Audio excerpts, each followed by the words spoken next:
ఎందుకంటే ఈ 7 మాటల్లో ఇవి చాలా గొప్పనైనటువంటి మాటలు, మనకు రక్షణ తీసుకొచ్చినటువంటి మాటలు. ప్రత్యేకించి 6వ మాటకు మనం వచ్చాం, సమాప్తమైనది. ఈ సమాప్తమైనది అనే మాట విజయోత్సవముతో పలికే మాట. విజయం వచ్చినప్పుడు సంతోషం ఉంటుందా, ఓడిపోయినప్పుడు సంతోషం ఉంటుందా? విజయం వచ్చినప్పుడు సంతోషం ఉంటుంది కదా, అవునా? అందుకే అందరూ సంతోషం ఉండడానికి, అందుకే దీనికి పేరేం పెట్టారంటే గుడ్ ఫ్రైడే అని పెట్టారు, శుభ శుక్రవారం. యాక్చువల్గా అయితే దీన్ని ఏంటంటే దీన్ని మనం సెలబ్రేషన్ చేసుకోవాలి, బాధతో కాదు, సంతోషంతో. ఎందుకో తెలుసా? ఒకవేళ యేసు ప్రభు సిలువలో ప్రాణం పెట్టకపోతే, యేసు ప్రభు సిలువ ఎక్కకపోతే మనకు రక్షణ లేదు, ఎవరి పాపాలు కూడా క్షమించడానికి వీల్లేదు.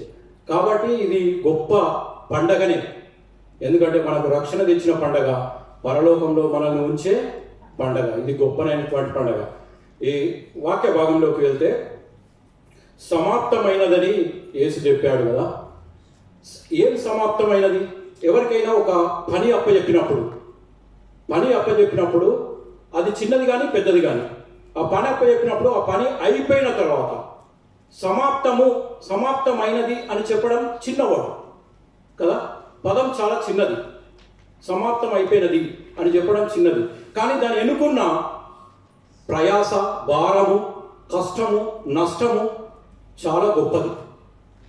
ఈ వచనం చాలా చిన్నదే, కానీ దీన్ని ఒకవేళ లోతులోకి వెళ్ళి చూస్తే దీని వెనుక ప్రయాసము 33.5 సంవత్సరాల ఒక పరిశుద్ధుడి జీవితం, ఒక పరిశుద్ధుడి రక్తము, ఆయన పొందిన శ్రమ, అవునా, ఆయన అనుభవించిన బాధ, ఆయన ప్రయాసపడిన, ఈ లోకానికి వచ్చి ప్రయాసపడిన రీతి, ఇవన్నీ కూడా ఈ మాట వెనుక దాగి ఉన్నాయి.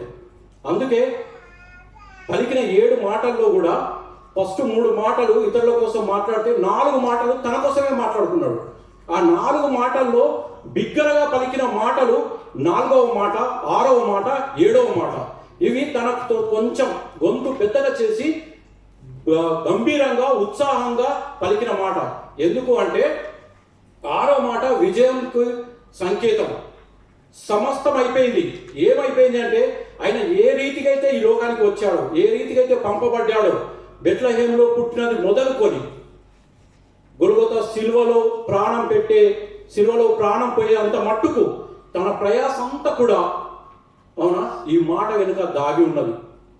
ఈ మాట దేన్ని ప్రయాస, దేన్ని సంపూర్తి చేశాడు అని ఒకవేళ మనం చూసుకుంటే, ఆయన వచ్చిన ఉద్దేశము తండ్రి యొక్క చిత్తాన్ని నెరవేర్చడానికి, తండ్రి యొక్క మాటను ఈ లోకంలో బయలుపరచడానికి, ఆయన యొక్క ప్రేమను.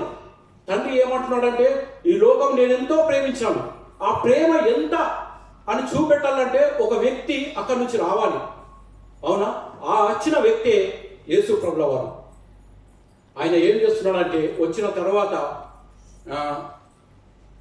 ఒకసారి మనం చూసుకున్నట్టయితే యోహాను సువార్త 4:34లో చూసుకుంటే, నేను తండ్రి పని చేయడానికే వచ్చాను, ఇది నాకు ఆహారమై ఉన్నది, ఇది నాకు, అవునా, ఇదే నా భాగ్యమై ఉన్నది అని చెప్పుకుంటాడు.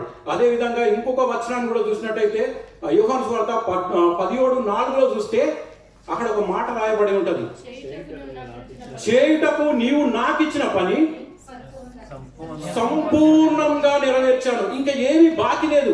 ఇది చెప్పడానికి ధైర్యం కావాలి, అవునా, ఇది చెప్పడానికి ధైర్యం కావాలి. ఎందుకంటే వెనక్కి తిరిగి చూసుకుంటే ఏది లోటు ఉండకూడదు, అసంపూర్తిగా ఏది ఉండకూడదు, అవునా, ఇంకా ఏదైనా కొంచెం మిగిలిపోయింది అనడానికి ఏం ఉండకూడదు. అట్లా ఉన్నప్పుడే, అవునా, సమాప్తం అయిపోయినది అని చెప్పగలుగుతాం.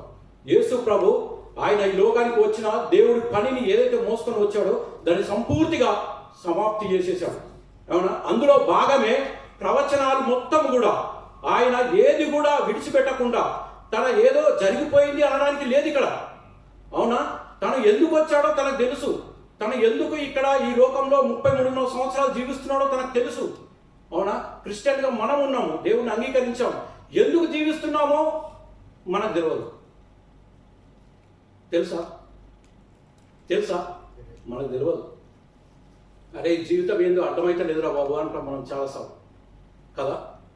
కానీ యేసు ప్రభు ఎంత ప్రయాసము ఎంత ఉందంటే, ఈ వచనాలు కూడా ప్రయాస అంటే ప్రవచనాలు కూడా నెరవేర్చడానికి ఎంతో అవమానాలు, పరిచయాల ద్వారా, శాస్త్రాల ద్వారా అవమానాలు, ఇబ్బందులు, అవునా, మానసికంగా, శారీరకంగా ఎన్నో అనుభవించాడు ఆయన. అవునా, అనుభవిస్తూ తన పనిని మాత్రము మర్చిపోలేదు. తన పనిని ఎప్పుడు మర్చిపోలేదు ఆయన. మర్చిపోకుండా దాన్ని కొనసాగిస్తూనే ఉన్నాడు. కొంచెం కష్టం వస్తే మనం మన పనిని మర్చిపోతాం, దేవుడి పనినే మర్చిపోతాం, చర్చిని మర్చిపోతాం, అన్నింటిని మర్చిపోతాం. కానీ కష్టంలో, నష్టంలో కూడా, అవునా, దేవుడి పనిని చేయాలన్నది దేవుడు యేసయ్య ద్వారా మనకు చూపిస్తూ ఉన్నాడు. ఇంకోటి, ధర్మశాస్త్రాన్ని సంపూర్తి చేసేసాడు. ధర్మశాస్త్రం పాపం అంటే ఏంటిదో చూపిస్తుంది, పాపం చేయకుండా జాగ్రత్తలు చూపిస్తుంది. కానీ ధర్మశాస్త్రము పాపాన్ని తీసివేయలేదు. యేసు ప్రభు పరిశుద్ధుడిగా ఈ లోకానికి వచ్చి ఆ ధర్మశాస్త్రాన్ని కొట్టివేయడానికి నేను రాలేదు, నెరవేర్చడానికే వచ్చాను అని చెప్పి దాన్ని నెరవేర్చడం కూడా సంపూర్తి చేసేసాడు. ఇంకా కిందికి వస్తే అతి ప్రాముఖ్యమైనది రక్షణ కార్యం. సిలువలో తాను చేసిన రక్షణ కార్యము అతి ప్రాముఖ్యమైనది. ఆయన గెత్సేమనే తోటకు వెళ్ళి ప్రార్థన చేస్తున్న ఆ సమయం ఏంటిదో తెలుసా? చెమట రక్తంగా బయటకు వచ్చిందట. ఆయన బాధ, ఆయన వేదన ఏంటిది అంటే అది ఈ యొక్క సిలువ భారమే.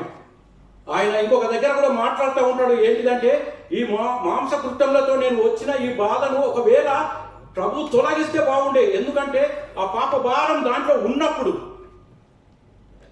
అందులో ఉన్నప్పుడు అది తాగితే, ఆ గిన్నెలోని తాగితే అది ఏంటిది అంటే ఈ లోకంలో ఉన్న పాప భారం అంతటికీ కలిగే శిక్ష.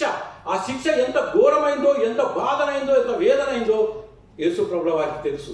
అది ఎప్పుడైతే అక్కడ దాన్ని తాగాడో అప్పుడే యేసు ప్రభుల వారికి తండ్రితో సంబంధం తెగిపోయిందని. ఆయన సజీవం అంటే సంపూర్తి అయిన మానవుడిగానే సిలువ భారాన్ని ఆయన అంగీకరించాడు. సంపూర్ణమైన మానవుడిగానే సిలువనెక్కాడు ఆయన. అందులో దేవుడు సహాయము చేస్తూ, అరే కొడితే దెబ్బలకుండా చూసుకుందాం, ఇలాంటివి లేవు అక్కడ, అలాంటివి లేవు. అది ఘోరమైన శిక్ష. దాన్ని తొలగించి దాన్ని ఒక సంపూర్తిగా నెరవేర్చి మానవ జాతికి అందరికీ కూడా రక్షణను అనుగ్రహించాడు. ఆ రక్షణ ఇచ్చడం వల్ల, ఆయన చనిపోవడం వల్ల మనకు రక్షణ వచ్చింది. ఆయనను కొట్టడం వల్ల మనకు స్వస్థత వచ్చింది అని దేవుని వాక్యం సెలవిస్తూ ఉంటుంది.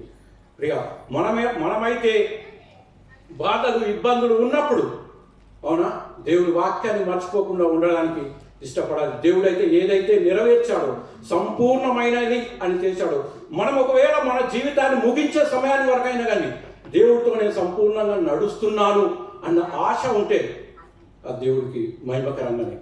అవునా, ఆయనతో నడవడానికి ఇష్టపడితే అది దేవుడికి మహిమకరంగానే. అలాంటి కృప, అలాంటి భాగ్యము దేవుడైతే సంపూర్తిగా నెరవేర్చి ఆ భాగ్యాన్ని మనకు అందించాడు. అవునా, మనం కూడా దేవుడు ఆశపడేది ఏంటంటే, మనం కూడా ఈ లోకంలో తన మాదిరిగా తండ్రిని ఎలాగైతే మహిమపరిచాడు, అవునా, మనం కూడా యేసయ్యను మహిమపరచాలంటే మన సత్క్రియలు, ఈ లోకంలో మన సత్క్రియలు, అవునా, దేవునికి మహిమకరంగా, మన జీవితం దేవునికి మహిమకరంగా, మన నడవడిక దేవునికి మహిమకరంగా, దేవుడు ఒప్పుకునే విధంగా, అవునా, దేవుడు పైకి చూసినప్పుడు నేను విడిచి వచ్చిన రక్షణ భాగ్యాన్ని పొందుకున్న నా బిడ్డ, నా సహోదరి చూసినవా ఎంత బాగా జీవిస్తుంది.